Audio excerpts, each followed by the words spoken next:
በስመ አብ ወወልድ ወመንፈስ ቅዱስ አሃዱ አምላክ። ግብጽና ጅቡቲ በኢትዮጵያ ላይ ቆርጠው ተነስተዋል። ስለ ቀይ ባህር ወደብ የባብኤል መንደም የተፈራው ሆኗል። አደጋው ቀድሞ መጥቷል። የቁርጥ ቀን ውሳኔው ከኢትዮጵያ ይጠበቃል። ስለ ግብጽና ጅቡቲ ቀድሞውኑ የሰማይ አምላክ መልእክት ተነግሯል።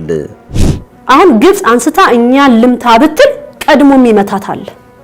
አትረቱኝም ብለሽ ቢያቸው አታሸንፉኝም ቢያቸው የዓለም ምሁራን የተባሉትን ሀያል የተባሉትን ስልጣን ላይ ያላቸው ገንዘብ ያዙን ጠቅላላ እንደማይረቱኝ በምንም በኩል ቢመጡ እንደማይረቱኝ ግብጽም ዛሬ ወኔ የላትም ልንገርህ ማለት ነው። እያንዳንደ ግብጽን የሚነገረኝ የኢትዮጵያ ትልቋ ጠላት ግብጽ እንደሆነች ነው ማቀው።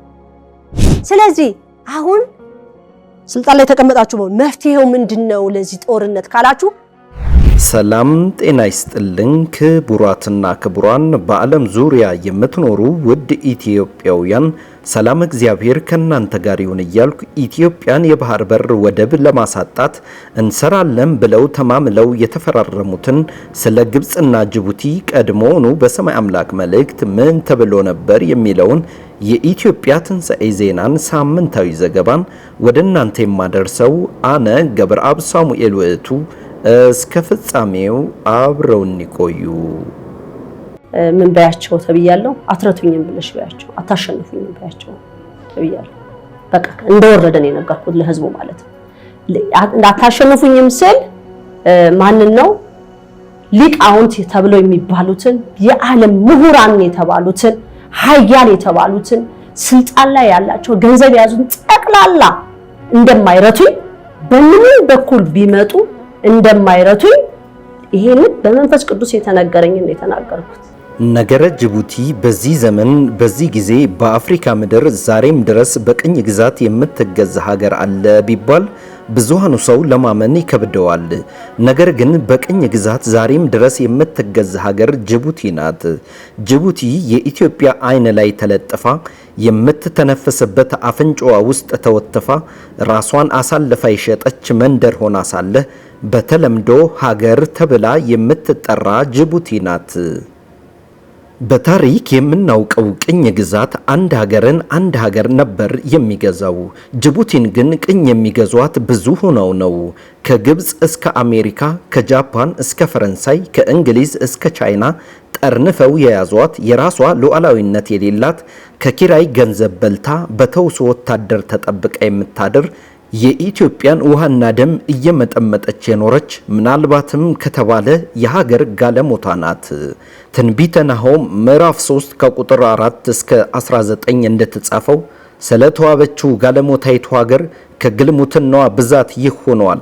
እርሷም በመተቷ እጅግ በለጠች፣ ሕዝብንም በግልሙትናዋ ወገኖችንም በመተቷ ሸጠች ተብሎ እንደተጻፈው በሁመራ እስር ቤት ንግሥተ ነገሥታት እህተ ማርያም ዘኢትዮጵያ በነበሩበት ሰዓት ስለ ጅቡቲ በጽሑፍ የሰማይ አምላክ መልእክትን እንዲህ በማለት አስተላልፈው ነበር። ጅቡቲ በቅድስት ሀገር ኢትዮጵያ ላይ ትልቅ ግፍ ማድረሷን ተነግሯል። በህዝቡ ላይ ትልቅ መተትን በማድረግ ህዝብ ሀገርን ጥሎ እንዲሰደድ፣ ኩላሊቱን እንዲሸጥ፣ ሀገር እንዲበታተን ትልቁን ሴራ ጅቡቲ ስትፈጽም እንደነበር የሰማይ አምላክ መልእክት ተላልፏል። ስለዚህም በጅቡቲ ሀገር ከባድ የሰማይ ቁጣና ቅጣት እንደሚደርስባትም እንደ ሀገርም የማትቀጥል መሆኗንም ተነግሯል። ትንቢተ ኢሳይያስ ምዕራፍ 17 እነሆ ደማስቆ ከተማ ከመሆን ተቋርጣለች፣ ባድማና የፍርስራሽ ክምርም ትሆናለች እንደተባለው ትንቢቱ ሊፈጸም ግድ ነውና ዛሬም ጅቡቲ የኢትዮጵያ ታሪካዊ ጠላት ከሆኑት ሀገር ጋር አንድ ላይ በመሆን ቅድስት ሀገር ኢትዮጵያን ለማጥፋትና ለመበታተን ሌት ተቀን እንቅልፍ አጥተው ከሚሰሩት ጋር ለፈርዖኗ ግብጽ ግዙፍ ወደብ ፈርማ ሰጥታለች። የግብጽ ዋና ስራዋ ደግሞ የኢትዮጵያን ጎረቤት በተንኮል ማግባባት፣ በሴራ ማስተባበር ነው። የግብጽ ፕሬዝዳንት አብዱል ፈታህ አልሲሲ ቀደም ሲል ከሶማሊያ ጋር የፖለቲካ ሰርግና ምላሽ አድርገው አሁን ደግሞ ከጅቡቲው ፕሬዝዳንት ከኢስማኤል ኡመር ጌሌ ጋር በጅቡቲ ተገናኝተው ስለ ቀይ ባህር ወደብ፣ የባብኤል መንደም፣ የኤደን ባህረ ሰላጤን በሚመለከት አብረን እንሰራለን ሲሉ ተማምለው ተፈራርመዋል። የሁለቱ ሀገር መሪ ኢትዮጵያ ወደ ቀይ ባህር ለመመለስ የምታደርገውን ጥረት ማቆም አለባት ሲሉ ጥያቄዋን ውድቅ አድርገዋል። ከዚህ ጋር ተያይዞ በተደጋጋሚ ግብጽ ቀደም ሲል ከሶማሊያ ጋር አሁን ደግሞ ከጅቡቲ ጋር ህብረት ፈጥራ ኢትዮጵያን ለማንበርከክ የጦር መሳሪያዋን ብዛት በማውጣት የሰራዊቷን ብዛት በማሳየት ዛሬም በኢትዮጵያ ላይ የምታደርገውን ማስፈራራትና ድብቁን ሴራ ተመልክቶ ህዝብ ይሄን አውቆ ምንም አይነት ስጋት እንዳይኖርበት በሰማይ አምላክ መልእክት በንግስተ ነገስታት እህተ ማርያም ዘኢትዮጵያ እንዲህ ተላልፎ ነበር። እንደገና የኢትዮጵያ መንግስት ባለፈው ምንድነው ስንት ቢሊዮን አውጥቶ የጦር መሳሪያ ገዝቷል። ይሄን ጦር መሳሪያ ጦርነት ይመጣባታል ኢትዮጵያ፣ እልቂት አለ፣ ተኩስ አለ፣ ግድያ አለ ተብሏል። የለም ደስ አይልም። ምንም አይነት ጦርነት የለም። ያለው ጦርነት ውስጥ ለውስጥ ይሄ ያለ ፉክቻ ዛሬ እኔና እናንተ በዘርን የተለያየ ነው ነገር ማለት ነው። የኔ ካልሆነ ይሄ ከሆነ የሚለው ነገር ውስጥ ለውስጥ ያለ ፉክቻ ነው። ግብጽም ዛሬ ወኔ የላትም ልንገርህ ማለት ነው። እያንዳንዱ በጣም እኮ የሚያሳዝነው ነገር እኮ እንዴ ኢትዮጵያ እኮ ትልቅ ቃል ኪዳን ያላት ሀገር ናት ብለሽ በኔ የተባልኩት ግብጽ ኢትዮጵያ ላይ ጦርነት ገና የሚለው ነገር ስታስብ መንፈስ ቅዱስ ነው የሚመታት። እኔ የተነገረኝን ከ2008 ለ2009 ላይ የተነገረኝ ኢትዮጵያ ዙሪያዋን በቅዱሳን አባቶች ተከባለች ብለሽ በኔ የተባልኩት። አሁን ግብጽ አንስታ እኛ ልምታ ብትል ቀድሞም ይመታታል። ገና ይሄንን ነገር ስታስብ በጭንቀትና በፍርሃት ይመታሉ ውስጥ ማለት ነው። ቋንቋ ይደበላለቃሉ፣ እርስ በርስ እንዳይስማሙ ይደረጋሉ። ግብጽ እኔ የሚነገረኝ የኢትዮጵያ ትልቋ ጠላት ግብጽ እንደሆነች ነው ማቀው። ለዚህ ሁሉ ታሪካችን፣ ለዚህ ሁሉ ሃይማኖታችን መደበላለቅ ተጠያቂ ግብጽ ናት። አሁን ምን ተባልክ? ኧረ ንግስተ ነገስት ሰምተዋል ምኑን ስል ግብጽ እኮ ከሶማሌ ጋር አብራ ተዘጋጅታለች አሉ። እኔ ደግሞ በአሁን ሰዓት ላሉት ባለስልጣናት እንደው አንድ ነገር ጣል ላድርግላችሁና ግብጽ ያለ አሜሪካን ረዳት ያለ እንግሊዝ አጋዥ እዛ ጋር ልትደርስ አትችልም።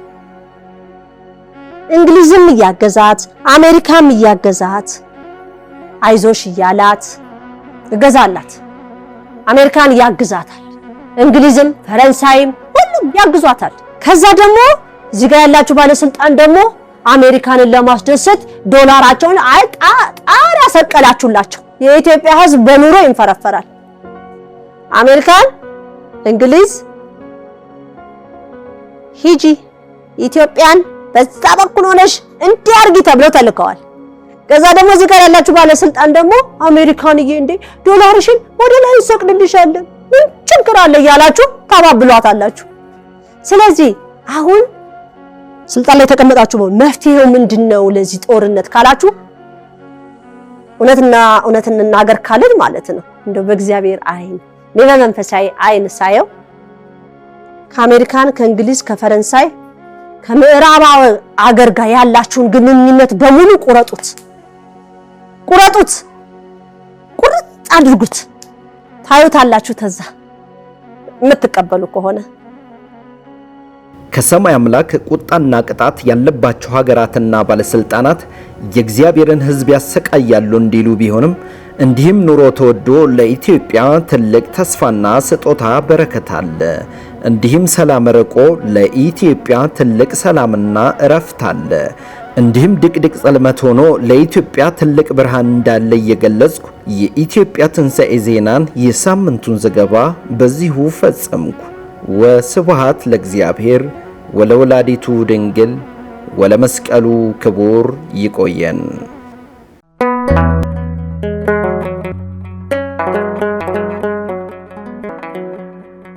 ዘኢትዮጵያ